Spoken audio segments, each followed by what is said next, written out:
주님께서 여러분과 함께 요한이 전한 거룩한 복음입니다.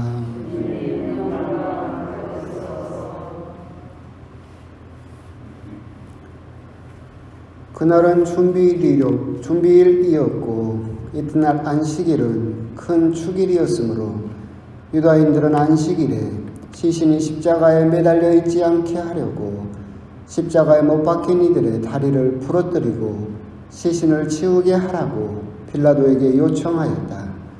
그리하여 군사들이 가서 예수님과 함께 십자가에 못 박힌 첫째 사람과 또 다른 사람의 다리를 부러뜨렸다. 예수님께 가서는 이미 숨지신 것을 보고 다리를 부러뜨리는 대신 군사 하나가 창으로 그분의 옆구리를 찔렀다. 그러자 곧 피와 물이 흘러나왔다. 이는 직접 본 사람이 증언하는 것이므로 그의 증언은 참되다. 그리고 그는 여러분이 믿도록 자기가 진실을 말한다는 것을 알고 있다. 그의 뼈가 하나도 부러지지 않을 것이다 하신 성경 말씀이 이루어지려고 이런 일들이 일어난 것이다. 또 다른 성경 구절은 그들은 자기들이 찌른 이를 바라볼 것이다 하고 말한다. 주님의 말씀입니다.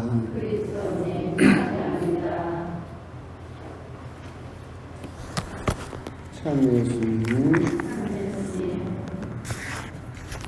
어제는 바람도 엄청 불고 태풍 온 것처럼 미친 듯이 비가 오더니 오늘은 또 뭐 그런 일 없었던 것처럼 또 오늘도 비도 개고 맑아지고 무더워질 것 같습니다. 오늘은 예수 성심 성월의 그 절정인 예수 성심 대축일이죠. 예수님의 거룩하신 아침에 오랜만에 말하니까 이래요. 마음을 이제 우리가 헤아려 보는 그 절정인 성심 대축일을 지내고 있습니다. 예수님의 그런 마음을 헤아려 보려고 하던 노력들은 초세기 교회부터 많이 있었고, 토마스 아퀴나스 성인의 사부였던 대알베리오 성인부터 보나벤투라 성인부터 12세기부터 계속해서 예수 성심에 대한 신심이 성인들과 신자들을 중심으로 해서 계속해서 커져가 있었었죠. 그러다가 이제 17세기 정도에 마리아 알라곡 수녀에게 예수님께서 발현하셔서 당신의 성심에 대한 어떤 또한 성체에 대한 그런 신심을 강조하셨고, 그 후로 이제 시간이 지나서 다시 교회에서 정식적으로 예수 성심에 대한 공경을 전 세계 교회에 이렇게 하도록 명령을 내림으로써 지금의 우리가 보고 있는 것처럼 성심 성월과 예수 성심 대축일을 아울러서 이렇게 보내게 된 겁니다. 결국 오늘 예수 성심 대축일에 우리가 생각해 볼 것은 예수님의 거룩하신 마음이죠. 내 마음은 온유하고 겸손하니 내 멍에를 메고 나에게서 배워라. 내 마음은 온유하고 겸손하니 라고 하실 때 그 마음에다가 예수님께서 쓰신 단어는 심장이었습니다. 언어 그대로 하면 내 심장은 온유하고 겸손하다. 성경에서 예수님의 심장에 대한 구절이 거기에서 등장하는데, 그렇게 예수님의 마음이 이제 표현된 것이 오늘 일독서죠. 하느님의 마음이시기도 하고 또한 예수님의 마음이시기도 하죠. 나는 인정의 끈으로 사랑의 줄로 그들을 끌어당겼으며 젖먹이처럼 들어올려 볼을 비비고 몸을 굽혀 먹여주었다. 내 마음이 미어지고 연민이 북받쳐 오른다 라고 하느님께서 이스라엘 백성에게 하셨던 그 말씀 그대로 예수님께서 당신의 심장으로 상징되는 당신의 마음 역시도 연민과 또한 우리에 대한 사랑의 줄로 우리들을 마치 젖먹이처럼 우리들을 끌어올려 주셨다라고 또 생각을 하시면 될 것 같습니다. 예수님의 이런 사랑의 마음이 결정적으로 드러나는 것이 오늘 복음에 드러나는 예수님의 십자가 죽음이죠. 창으로 찔렀더니 옆구리에서 피와 물이 흘러나왔다. 피는 세례성사를, 아니 물은 세례성사를, 피는 성체성사를 보통 상징한다고 하는 것처럼 예수님께서 그걸 통해서 우리들에게 드러내시는 것은 일독서와 똑같이 나는 물로 너희들을 다시 태어나게 했고 나는 피로, 내 피로 너희들을 길렀다라고. 그러니까 마치 젖먹이를 기르듯이 내 옆구리에서 나온 물로서, 즉 세례성사를 통해서 너희들을 하느님의 자녀로 다시 태어나고 내 자녀로 삼았으며 내 피를 통해서 너희들을 길러냈다라고 하시는 예수님의 마음을 우리가 생각해 볼 필요가 있겠죠. 우리가 이제 성체 현실을 할 때 우리가 드리는 성체 찬가회가 펠리칸이라고, 우리가 성체를 또 토마스 아퀴나스의 그 찬미가를 보면 예수님을 펠리칸이라고 부르고 있는데, 여러분들이 이제 사진 같은 걸 보면 또 옛날에는 펠리칸이 새끼에게 먹이를 줄 때 피를 토해서 주는 사진은 요즘도 있어요. 많아요. 그래서 자기 피를 새끼들에게 먹여서 새끼를 기른다라고 옛날 사람들은 생각을 했었죠. 사실은 펠리칸의 위액이 빨간색이어서 그렇긴 하지만 지금은 정냄이 없이 과학적으로 증명을 하면 그렇게 되지만 옛날 사람들이 보기에는 펠리칸이라는 그 새가 자기 피를 토해서 새끼들을 먹여 살린다라고 생각을 했기 때문에 예수님 역시도 당신의 피를 통해서 우리들을 길러내고 계신다라고 하는 거죠.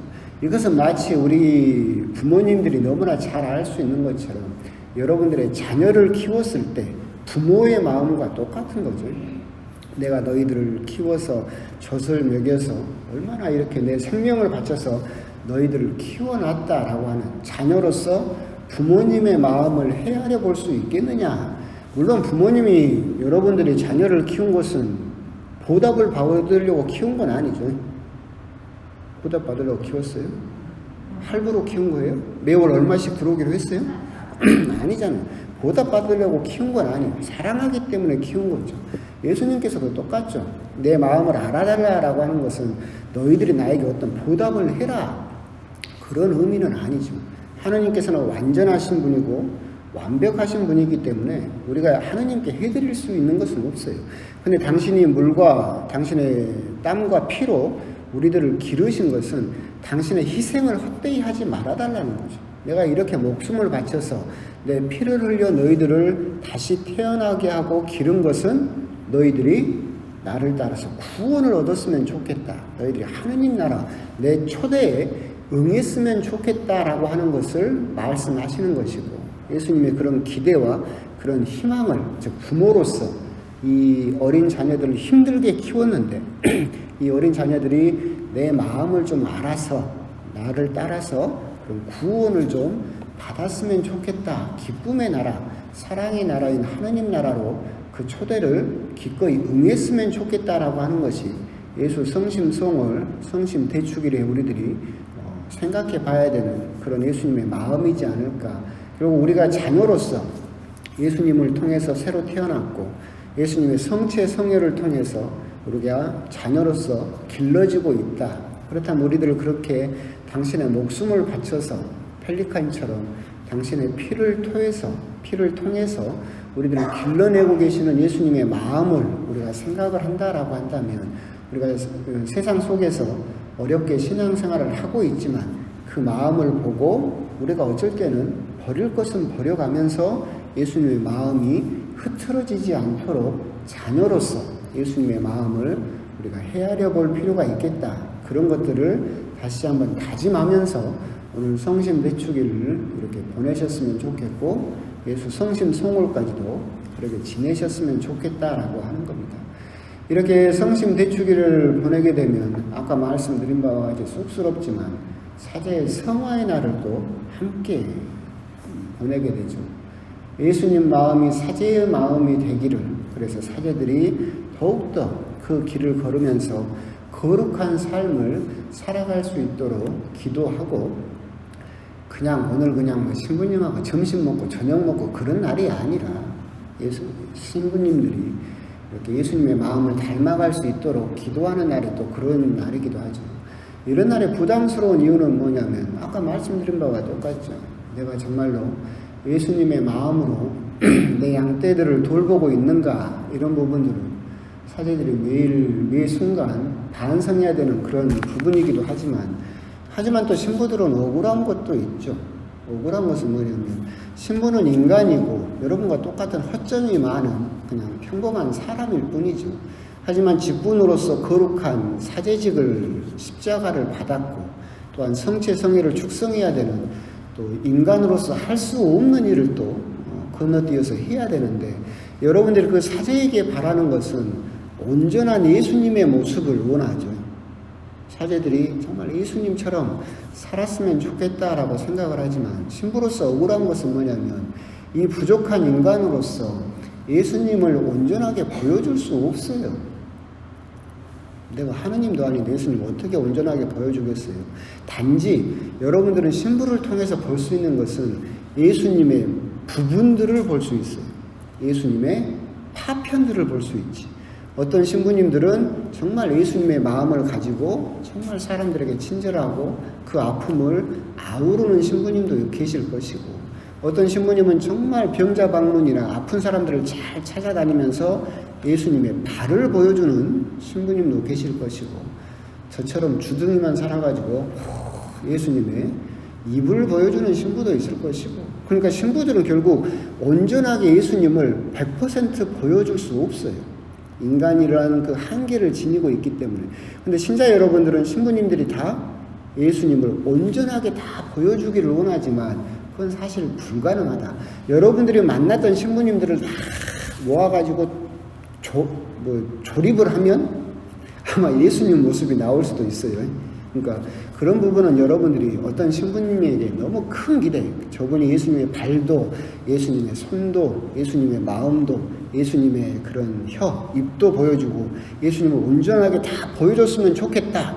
그런데 그런 모습을 살짝 보여주지 못한다 그러면 정말 많은 신자들이 실망을 하고 자기 신앙까지 버려버리는 그런 모습을 정말 많이 보게 되는데, 신부님들은 그렇게 보여줄 수가 없다라고 하는 것을 기본적으로 생각을 하시면서 신부님들은 예수님의 그런 파편들을, 부분들을 보여주고 있고, 여러분은 그렇기 때문에 예수님이 아닌 다른 모습을 신부들이 보여줄 때 거기에 실망하기보다는 그래도 그분 안에 들어있는 예수님의 한 부분을 찾아내서 발견해서 그 안에서 예수님을 만날 수 있는 어떤 다리로서 사제를 이용하고 사제와 함께 살아가는 것이 또한 필요하지 않을까, 그런 이야기를 또 드리고 싶고, 또 개인적으로 이야기를 드리면 그런 이야기도 드리고 싶어요.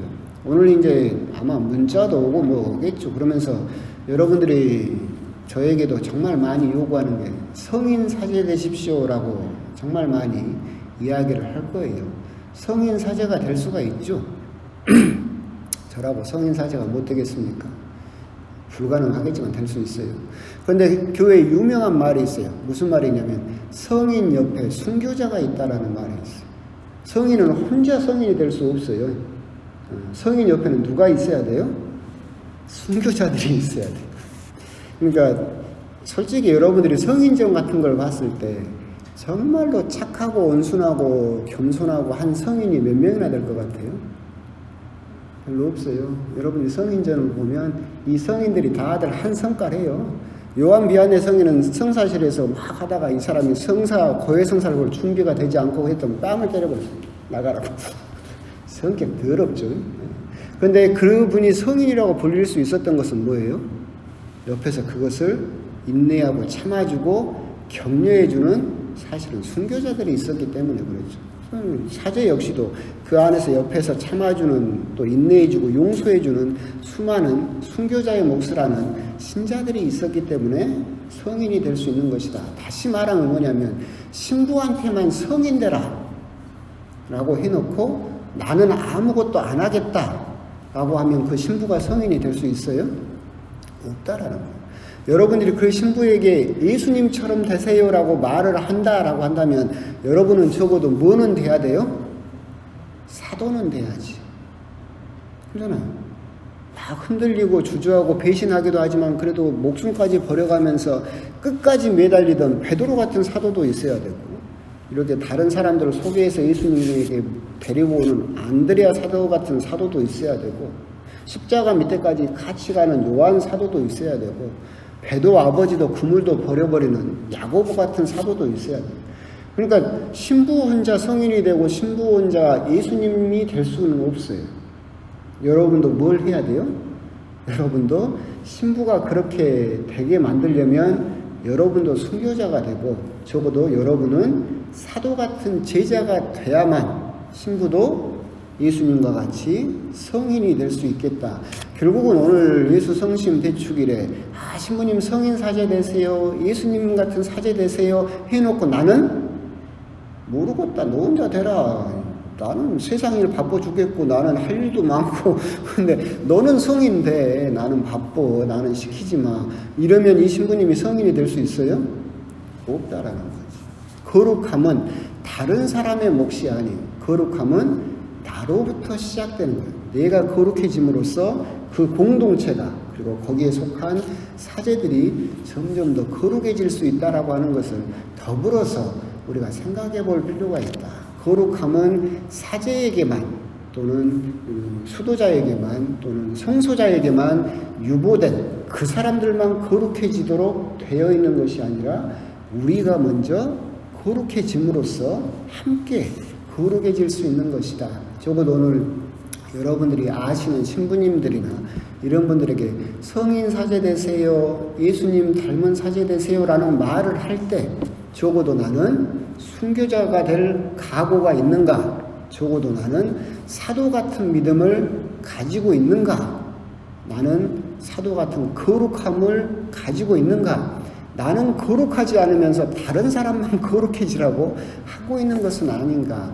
그런 부분까지도 아울러서 묵상해 보시면서 오늘 예수 성심 대축일 가장 중요한 것은 신부들이 거룩해지는 그런 것들도 가장 중요하기 때문에 첫 번째는 저를 비롯해서 많은 신부님들이 더 거룩한 삶을 살아야 되겠다. 그리고 그걸 위해서 신자 여러분들의 많은 도움과 많은 기도가 필요하다. 그래서 오늘만큼이라도 그런 신부님들을 위해서 한 번 더 기도하고 한 번 더 그렇게 생각해 보는 그런 시간들이 되셨으면 좋겠습니다.